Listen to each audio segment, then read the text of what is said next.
Hello, can you hear me? So I think there's some sound echo, but I'm here. I'm right now here, prepared. Let me know how the sound is.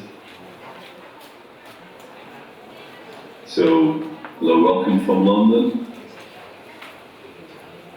I hope you can hear me. So we are ready to go, I think.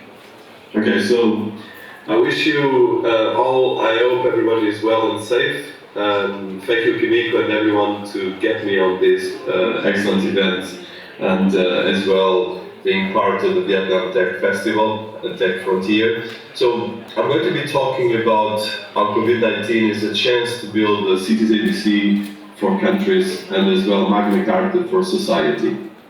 And how we need to tackle and manage the different technologies of fourth industrial revolution, smart cities, tech, and blockchain and AI. So I think Kimiko mentioned about me, I'll go straight away. So I think one of the most important things in our times is the concept of narratives and stories, and as well using narratives and stories with technology. And very important right now is that the way we write the narratives for our countries, for our cities, has to be done in a relationship between both the way we take technology, the way we take policies, and especially the way we prepare our societies for all this technology disruption that you're going to be facing in the next 5 to 10 years. So if you look at the history of humanity, and from society 1.0 to society 5.0, which is a concept that reflects a society that is balanced between humans and technology, we've been going through a lot of challenges. And the most interesting thing, and that's what I want to take out of my summary here, is that it took us thousands of years to reach our state as humans the way we are right now. But in the last 100 years, actually more or less 200 years, with the industrial revolutions that we had, the first, the second, the third, and now the fourth, we are accelerating more than during all the history of mankind. And this is making profound effects as we go right now into cyber and digital transformation, and as well, especially as we start applying artificial intelligence to all the areas of society. So automation is going to have a huge impact in everything in our society, from robotics to taking most of the jobs, self-driven cars, and this is going to create millions of people that are going to be taken out of their conventional jobs, and as well as going to create a huge amount of people not understanding how to tackle this. Therefore, this fourth industrial revolution has to be accompanied with a strategy that governments and cities and organizations like the ones that we have here and companies have to work together to create a narrative and to create a strategy that empowers people and not put people out of the economy. And that's my thesis, and that's what I think is completely urgent for everyone listening to us to understand how this is affecting us all. Everyone is using a phone, and now we spend more time with our phones than probably with our families, but at the same time we don't understand how this use of technology is disrupting all the way we look at society. So we need to look at creating a sort of Magna Carta. Magna Carta was a constitution that was created 800 years ago in the UK between all the society. There was a balance between the different players of society. So at the moment we need to work on that, and we need to build this Magna Carta that is a technology Magna Carta and the society 5.0 Magna Carta. So in terms of the environment that we have, so COVID-19 has been, of course, a big disruption of the world economy. I know that Vietnam has been one of the few countries that have been coping very positive with COVID-19, but worldwide is creating a massive effect that has been reinventing society in a lot of ways. So it's been the biggest accelerator of digital transformation by adding chance worldwide, and the effects are clear. But at the same time, right now, different organizations are starting to make sure that digital becomes on the front part of society, but this implies a pact, and as well this idea of Magna Carta between society, businesses, research and development, universities, policies, and government. The concept of work for life doesn't exist anymore. We're going to have more and more a society that has work linear, contracts and different projects coming on. So we need to find a way of creating these digital twins. That is a concept that reflects that we have our realities, so the person that I'm here, and as well my digital avatar, and the same goes for the buildings, for all the different things. So how we put this together will be critical for our society, and at the moment this implies a huge work between all the different players. And very important thing, the countries that are not taking this serious, or organizations working together, will become somehow, right now, colonies of the big technology players worldwide. Just some examples. So for instance, at the moment, Apple has more financial reserves than most of the countries in the world. And as well, we have 5 or 6 corporations that are $1 trillion economies that are bigger than most of the world economy. So, but these corporations have facility to go faster, to disrupt, to check different things, whereas most of the governments need to be more digitized, need to take this more serious, and need to organize all these different things. So we need to look, especially as artificial intelligence becomes more mature, but is still in the narrow side, we're going to face a huge challenge for governments to take this forward, but as well for us as society, for our children, for universities, and we need to create policies that integrate this technology and education, and we create a digital inclusive society where technology and digital are saving and creating solutions for society and not creating issues and disruption.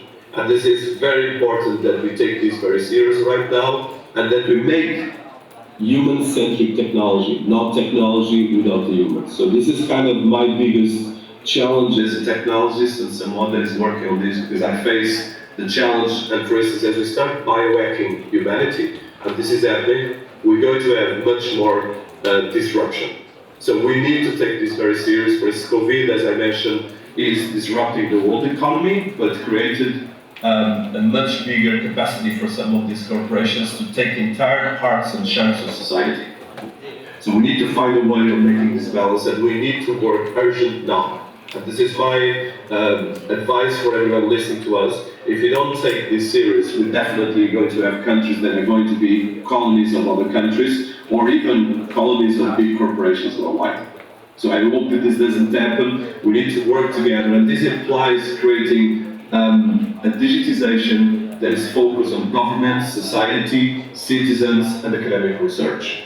And we need to find, and I'll probably finish with this graphic, a balance between the cities, nations in the top level that cope with coronavirus and use this challenge that most of the countries are facing as a way to make the cities more digital. I know that Vietnam and Hanoi, where you are based, is working smart city strategy, but making a way that governments, business, economic institutions, and financial institutions work together to empower these technologies and not to be managed by these technologies.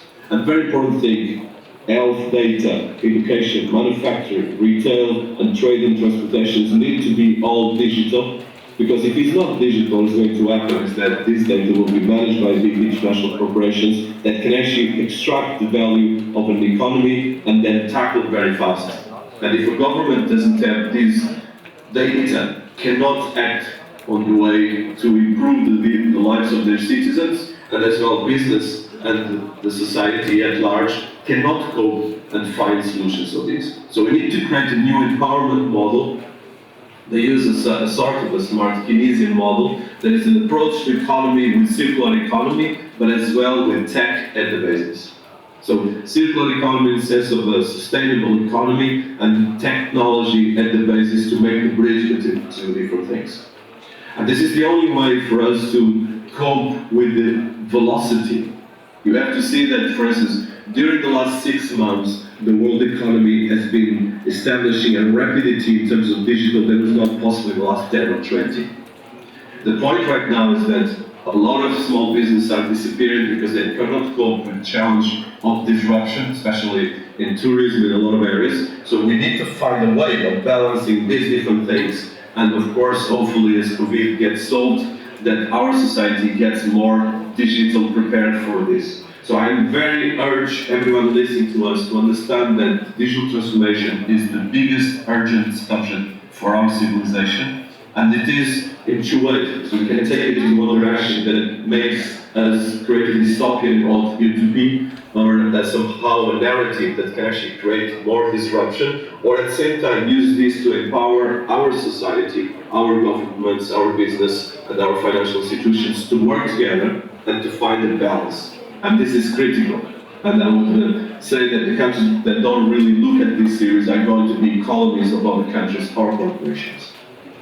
So that's my words. I think I have 10 minutes. I just would like a bit, this can be done in creating a matrix of looking at environment, infrastructure, mobility, energy, quality of living, education, healthcare, communities, and government and leadership, and business industry economic, and creating a use of these technologies that can empower this. So smart government, smart cities, and smart healthcare. And this implies, first of all, a way of communicating the data. For instance, a lot of countries are right now having millions of bankruptcies, are having millions of people having lack of work.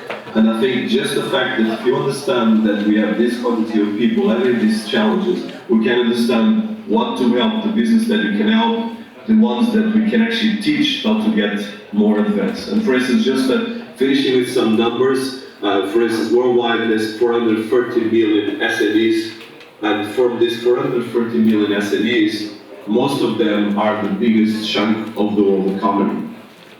80 to 90% of these of these companies don't even have a website.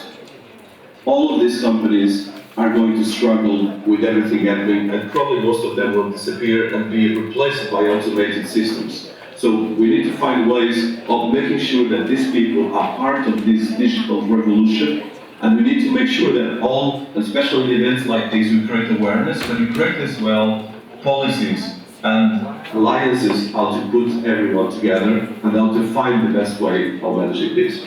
So I would like to urge everyone listening to us to work on this, and of course especially my panelists and the organization, that the urgency of creating this integrating system between the different areas of society is the biggest challenge in the lifestyle and actually the history of humanity, because we're going to be right now, and we're starting already to have robots and automation that is going to disrupt hundreds of millions of people, probably potentially billions of people. But at the same time, we need to make sure that people understand this can be used to empower these people, not just to put them out of the economy and out of society. So that's my idea of using COVID-19 as an alert for every government, every organization, every business to understand that digital is right now the new way of doing organization, doing business worldwide, but as well a way that has to transform in a positive way, in a as well pact, and therefore the idea of a Magna Carta that can actually be created between the different parts of society to improve our organizations and to create more solutions for what we're facing right now. And the fourth industrial revolution, if it's tackled properly, can be a way of reinventing nations to create more prosperity and to create more solutions for all the challenges we're facing right now, especially using data, big data, machine learning, and artificial intelligence to improve the areas. For instance, if a country has capacity and has a young population, educate this population to become more digital, create jobs, create new solutions that can empower them and can actually make them go forward. But I want to just last note, the countries that are not digital will disappear as countries that will become colonies of corporations in other countries. And this is happening as we speak, but we have to act now. And this is very important because I believe that we can actually create a society that is not dystopian and that is not full of disruption and full of issues. Because the challenge we always have in the history of mankind, but it's how we deal with this challenge that can make a difference and can make our countries, our society, our cities more balanced and more sustainable. Thank you so much, and any questions, let me know.